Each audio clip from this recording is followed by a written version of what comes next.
Ternyata Maroko pernah kalah oleh timnas Indonesia.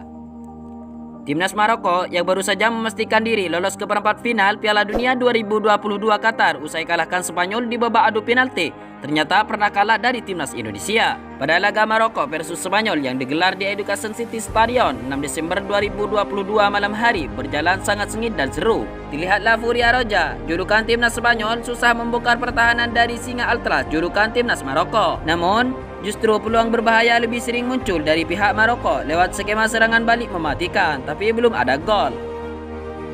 Sedangkan Spanyol minim peluang berbahaya yang tercipta. Mereka terkesan hanya memutar-mutar bola di area tengah lapangan. Minim adanya progresi umpan ke depan. Alhasil selama 45 menit tidak ada satupun gol yang tercipta dan diharuskan melanjutkan ke babak ekstra tim. Setelah melewati 15 menit di babak ekstra tim, skor pun tetap sama dan mau tidak mau laga harus dilanjutkan ke babak adu penalti. Pada babak penalti, para pemain timnas Spanyol gagal mengatasi tekanan. Alhasil tidak ada satupun gol yang berhasil dibukukan oleh Spanyol di fase adu penalti.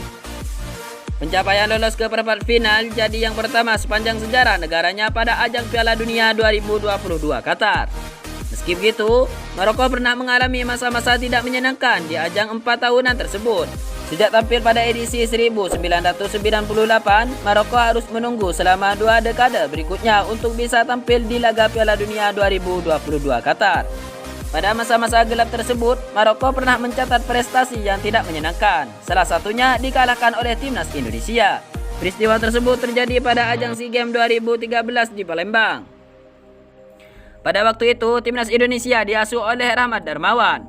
Timnas Indonesia berhasil menang 1-0 atas Maroko pada laga lanjutan fase grup pada Kamis 19 September 2013. Satu-satunya gol dari timnas Indonesia dibukukan oleh Fendi Eko Utomo pada menit ke-58. Kala itu, Fendi Eko Utomo sukses memaksimalkan umpan matang Diego Michel dari sisi kiri.